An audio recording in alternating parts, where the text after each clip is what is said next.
De regreso con ustedes y estamos en nuestro espacio de entrevistas vía telemática. Nos acompaña Gustavo Isch, él es director de Global Report, experto en comunicación electoral y de gobierno. ¿Cómo está? Muy buenas noches, bienvenido Gustavo. Tatiana, qué gusto estar en este medio de comunicación. Les saludo con muchísima cordialidad a usted y a su teleaudiencia. Bueno, en cuanto al tema actual en el que estamos en estos momentos, sabemos que es muy poco el tiempo, aunque parezca lejos, pero ya está acortándose el tiempo para poder conocer quiénes son los próximos candidatos que estarán en pugna por la presidencia de la República, y entre ellos también pues el presidente Daniel Noboa. ¿Cómo analiza hasta este momento usted el tema del panorama electoral? Bueno, es entendible que la mayoría de fuerzas políticas no hayan podido siquiera todavía armar una propuesta que consolide, por ejemplo, un proceso de unidad con fuerzas similares para participar exitosamente en el evento electoral, y menos todavía para acudir a él en solitario. Creo que para eso se necesita una fuerte implantación en territorio, se necesitan candidatos que realmente sepan sobre la realidad nacional, que tengan una experiencia que los acredite como posibles administradores de las expectativas ciudadanas en relación a los temas tan sensibles que estamos viviendo los ecuatorianos. Y veo que nada de eso ha ocurrido, veo que nada de eso ha sido posible. Apenas sí se mencionan precandidaturas en algunos casos, o candidaturas que no tienen realmente ninguna posibilidad, tal como están las cosas, y subrayo esta expresión porque pueden haber sorpresas, tal como están las cosas en este momento, para que puedan participar exitosamente en la campaña del 2025. Las candidaturas de Jorge Escala en Unidad Popular, la candidatura quizás de Leonidas Issa, representando a ciertos sectores de la izquierda empujados por la CONAIE, la candidatura de un militante socialista, Pedro Granja, bueno, de una de las facciones del Partido Socialista. Son muy débiles, no han logrado todavía posicionarse, y pues, la otra fuerza que puede ser muy importante, la Revolución Ciudadana, que tiene un voto histórico venido al menos por las circunstancias que son de dominio público, pero que todavía está vigente, todavía está en ese proceso interno en el que aparentemente no encuentran la figura que pueda consolidar una propuesta adecuada, y por Centro Democrático la precandidatura de Carlos Rabascal se cayó. Y además Jan Topic estaba también postulando para las elecciones en el mismo sector en el que está establecido ideológicamente el actual presidente, en el centro derecha o la derecha. También retiró su candidatura, de manera que veo que muy poco podrán hacer, pero esperemos, las fuerzas políticas que conocemos en medio de ese contexto. Doctor, algo importante también, ojalá que en esta elección lo podamos tener, y es un reducido número de participantes a la presidencia. Hemos visto que esto también ha causado pues mucha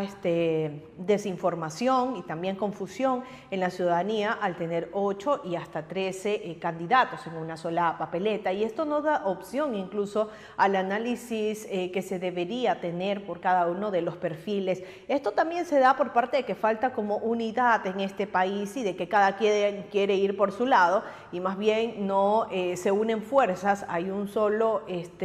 también bloque bastante fuerte con varias alianzas, y vemos que hay bastantes grupos incluso dispersos, minúsculos, que más lo que hacen es abultar el tema de una papeleta a que en realidad dar las soluciones que necesita este país. Así es, usted tiene toda la razón en esa inquietud. El problema ahí es el famoso código de la democracia, que debería ser reformado, si no demolido en su totalidad, porque a partir de ese código es que a cuenta de abrir la participación ciudadana tenemos el escenario que usted bien describe. Hay elecciones en las que han participado más de 5.000 candidatos, están inscritos como 287, 86 movimientos políticos y las contiendas políticas se han vuelto en un mercadillo, ¿no? Un mercadillo de ofertas y de demagogia en la que cualquier cosa se puede decir, cualquier improvisado puede participar con tal de tener algún nivel de popularidad en las redes sociales ahora o en las localidades, en ciertas comunidades o en municipios, pero que muy pocos son aquellos que podrían realmente tener posibilidades de estructurar una propuesta que pueda ser considerada seriamente por la ciudadanía. Hay además un sistema clientelar que ya se ha vuelto a la política una suerte de negocio en el cual varios emprendimientos, entre comillas, están permanentemente anclados y actúan cada vez que hay una elección, un plebiscito, y es una economía informal, pero la peor de las economías informales por decirlo de alguna manera, que se genera a partir de este escenario tan mal estructurado, de esta ingeniería institucional tan perversa, es que la política se ha vuelto una especie de oferta de ciertas figuras políticas que aún conservan algún porcentaje de conocimiento y de interés ciudadano que se ponen a la venta para que tiendas políticas que están a punto de desaparecer por los magros resultados que han obtenido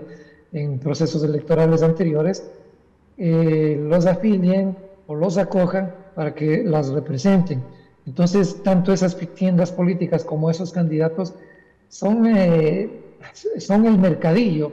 que está generando la fragmentación ciudadana, la desinformación sobre las políticas que realmente necesitamos en temas tan complicados que hasta el momento no hemos podido resolver y más bien hemos improvisado y lamentablemente han improvisado y han fallado al país, no solamente estas personas que a veces cumplen solamente el requisito de tener 18 años para ser funcionarios públicos y representarnos a todos en espacios tan complejos como el Poder Legislativo, por citar solamente un ejemplo, pero han fallado también aquellos que vienen de la empresa privada supuestamente con el éxito a cuestas, señalando que como son personas prósperas, no vienen a robar, que no les interesa lo que han hecho otros políticos corruptos que vienen a transformar el país, que se sacrifican por la patria y que el sector privado es el sinónimo de eficiencia. Y hemos visto que no es así. También esas personas, actualmente tenemos una y anteriormente el presidente Lasso, no han podido contener, no han podido resolver los problemas acuciantes que atraviesa el país. Claro, no le podíamos exigir milagros al actual presidente, es un presidente de transición, pero sí le podíamos exigir que haga más cosas de las que ha hecho y se dedique menos a publicitar y a generar unas estrategias que políticamente pueden darle réditos en la comunicación en redes sociales, pero que en la práctica a la ciudadanía no le están cambiando la vida para bien. Y no hablemos de lo que ocurrió con el señor Guillermo Lasso, que fue una de las administraciones políticas más desastrosas del país y que vino también de la esfera privada. Sí, hay una enorme responsabilidad de los ciudadanos también para elegir adecuadamente, aun cuando sean muchísimos o pocos los candidatos, el ciudadano tiene que saber elegir. Doctor, algo muy importante, ¿no? Y también un poco de forma anticipada, en los últimos días también se han dado a conocer varias encuestas donde dan a conocer incluso todo lo contrario de lo que el presidente ha manifestado y que goza de una simpatía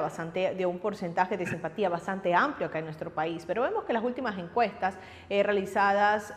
aparte dicen pues que los números serían otros. A ver, hay que ver las cosas en contexto, ¿no? El tema de las estadísticas es muy variable. Hay encuestadoras o empresas que realizan estudios de opinión pública que son más eficientes, más serias que otras, digamos. sin querer menoscabar a ninguna. El presidente llega a ese cargo porque cumple y acumula un capital político en virtud de que la ciudadanía estaba buscando precisamente el perfil que él representa, es decir, personas nuevas, personas jóvenes, personas que no estén involucradas en el desastre que ha sido la política tradicional y sus típicos o históricos representantes y caciques en la esfera política del país.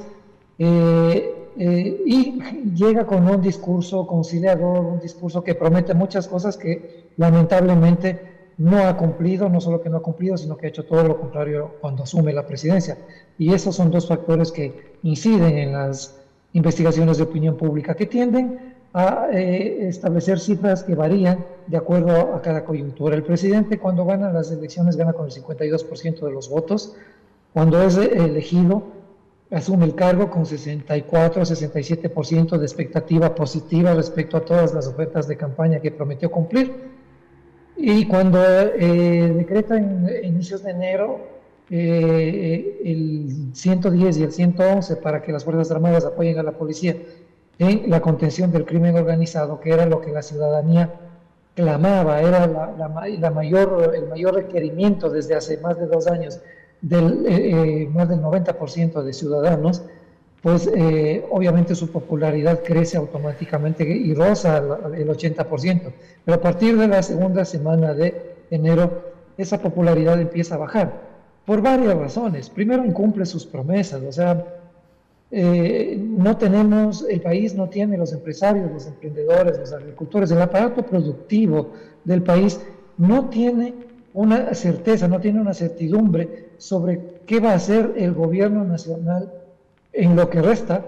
por lo que en estos 6 meses mayormente no ha hecho algo importante en esa esfera, para precautelar los intereses de nuestro